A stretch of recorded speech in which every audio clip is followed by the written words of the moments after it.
तो NABH के accreditation Ayush के सेक्टर में हो और लार्ज स्केल सेंसिटाइजेशन के माध्यम से हम इंश्योरेंस को बहुत बड़े स्तर पर आयुष के क्षेत्र में लेके आना चाह रहे हैं। और आज मुझे आप सबको बताते हुए बड़ा हर्ष भी हो रहा है कि इंश्योरेंस कंपनीज भी बहुत उत्साह के साथ सब इंश्योरेंस कंपनी आज यहाँ आई है और TPA भी आए हैं, इंटरमीडियरी जो है वो भी आए हैं, कुछ काफ़ी स्टार्टअप्स भी आए हैं जो इस क्षेत्र में संभावना रखते हैं। तो ये सब आज शाम तक इसका ये मंथन चलेगा। तो हम कई प्रकार की स्ट्रेटेजी पर काम कर रहे हैं। एक तो हम आयुष सेक्टर के जो प्रैक्टिशनर्स हैं उनका हम कैपेसिटी बिल्डिंग पर काम कर रहे हैं। ऐसे ही इंश्योरेंस पैकेजेस को स्टैंडर्डाइज करने में हम इंश्योरेंस कंपनी को हेल्प करना चाहते हैं, उनके साथ बातचीत कर रहे हैं। तीसरा, विदेश के जो इंश्योरेंस कंपनीज है उनके अंदर वो आयुष के पैकेजेस को पोर्टेबिलिटी के द्वारा भारत में जो ट्रीटमेंट के मेडिकल टूरिज्म के लोग आते हैं उनको उन इंश्योरेंस कंपनीज का फैसिलिटेशन मिले, उस पर भी हम काम कर रहे हैं। तो कुल मिलाकर के जहां भी इंश्योरेंस सेक्टर आता है वहां पर उस सेक्टर का बड़ा बड़ी ग्रोथ होता है। तो हम उस ग्रोथ के प्रति निश्चित रूप से हम आशावान हैं, हम उसको आगे बढ़ाने के लिए कृत संकल्प है और अगले कुछ वर्षों में इसका जो जबरदस्त स्केल अप होगा उसको हम सब लोग देखेंगे, ऐसा मुझे पक्का विश्वास है। सर, अब कब तक होने की संभावना है ये प्रक्रिया के बाद? देखिए, कंफर्टेबल कब तक पौने 300 से ज्यादा पैकेजेस ऑलरेडी है। मतलब ऐसा नहीं कि हम पहली बार आयुष के अंदर पैकेजेस लेके आ रहे हैं। हम क्या चाह रहे हैं कि इसको और फर्दर स्केल अप हो। ऑलरेडी पौने 300 से ज्यादा पैकेजेस सभी इंश्योरेंस कंपनीज आयुष पैकेजेस को दे रहे हैं। एक दूसरी महत्व की घटना ये हुई कि IRDAI ने पिछले दिनों एक नोटिफिकेशन एक जारी किया है जो 1 अप्रैल से लागू हो गया।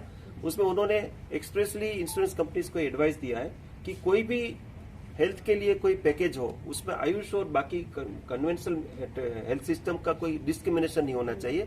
यदि किसी रोग की एक चिकित्सा कोई पेशेंट लेता है, यदि वो आयुर्वेद में आयुष में लेता है, एलोपैथी में लेता है, तो उनका पैकेज के रेट्स में डिस्क्रिमिनेशन नहीं होना चाहिए। बहुत बड़ा स्टेप है। ऐसे इस तरीके से फैसिलिटेशन और consolidation and technology intervention and quality perspective से हम कैसे इसको आगे बढ़ा के लिए फ्रॉड डिटेक्शन कैसे कर सकते हैं उस पर हम चर्चा कर रहे हैं, ताकि इन सब चीजों में हम विज्ञान लेके आए और इसको हम स्टैंडर्डाइज करें, इस कैशलेस फैसिलिटीज दें। और insurance companies, IRDAI, general insurance council, everybody is on board है। ये बहुत महत्वपूर्ण सर, क्लेम अप्रूवल बोर्ड जो है उसमें आयुष के डॉक्टर्स की कमी एक बड़ा इशू है। उस पर भी आज चर्चा हुई है। उस पर भी insurance companies are ready to look at all these possibilities, क्योंकि क्लेम अप्रूवल में जो समस्या आती है वहाँ आयुष के प्रोफेशनल्स कम है। नहीं, ऐसा तो नहीं है।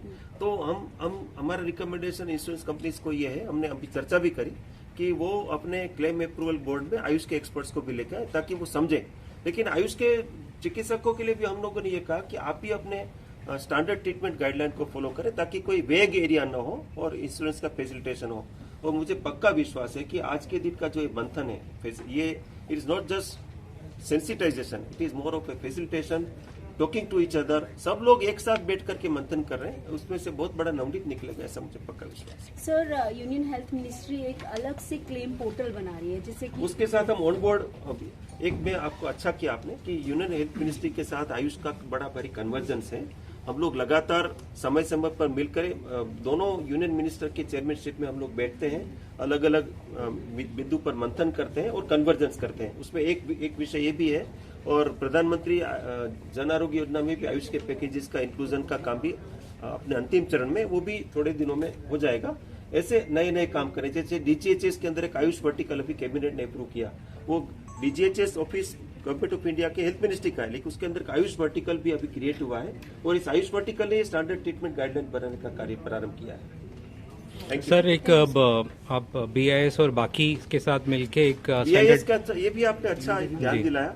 BIS के साथ हम काफी वर्षों से काम कर रहे हैं। अभी BIS ने एक आयुष वर्टिकल बनाया है। उस आयुष वर्टिकल के माध्यम से उन्होंने Indian standards of services and products प्रारंभ किया है। 100 से ज्यादा ऐसे स्टैंडर्ड्स पब्लिश हो गए और अभी ISO में, इंटरनेशनल स्टैंडर्ड्स ऑर्गेनाइजेशन में, एक आयुष सेक्शनल कमेटी के लिए भारत ने प्रस्ताव किया है और वो वोटिंग के लिए पेंडिंग है। मुझे पक्का विश्वास है कि ISO के अंदर हमारा एक कमेटी बन जाएगा। उस कमेटी के माध्यम से हम जो भी इंडियन स्टैंडर्ड्स पब्लिश करें वो इंटरनेशनली भी रिकॉग्नाइज हो जाएगा। लेकिन इसके अंदर जो सर्विसेज है, जैसे पंचकर्म के प्रोसीजर्स है, उसके भी इंडियन स्टैंडर्ड्स तेजी से बन रहे हैं और ये एक इंश्योरेंस कंपनीज के लिए एक बहुत बड़ा फैसिलिटेशन है कि Indian standards once it is prescribed at the ISO level, at the BIS level, तो वो हम इंश्योरेंस फैसिलिटेशन के लिए बहुत बड़ा एक फैसिलिटेशन हो जाएगा, वो भी हम कर रहे हैं। Thank you sir.